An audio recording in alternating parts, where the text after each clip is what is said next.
Welcome back. We'll be talking about the sentence stress today. Sentence stress. जुमले में एक sentence में आप जैसे जैसे डिफरेंट वर्ड्स के ऊपर स्ट्रेस देते जाएंगे वैसे वैसे उसके मीनिंग्स बदलते जाएंगे. In another video I have defined what sentence stress is. आज हम मिसाल लेंगे और हमारे पास सेंटेंस है ही सेज दैट ही लव्स मी. वो कहता है कि वो मुझसे प्यार करता है. राइट. सो हम इसको चेंज करेंगे स्ट्रेस को एक लफ्ज से दूसरे पे, दूसरे से तीसरे पे, और देखेंगे कि उसके मतलब कैसे बदल रहे हैं. ही सेज दैट ही लव्स मी. अच्छा, वो शख्स कहता है कि वो मुझसे प्यार करता है.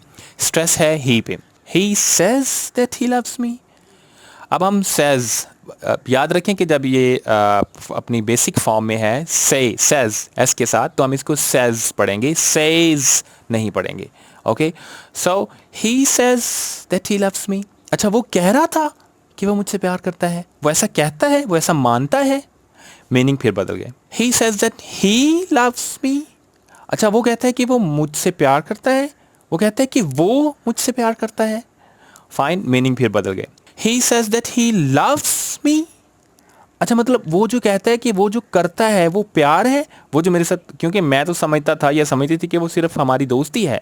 ही says that he loves me, मतलब वो वाकई कहता है कि वो मुझसे प्यार करता है.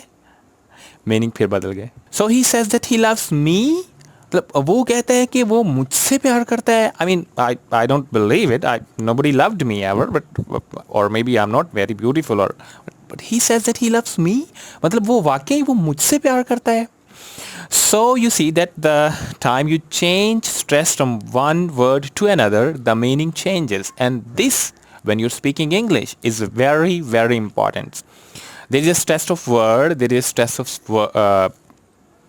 sentence, and there are other kinds of stress. We will talk about them later.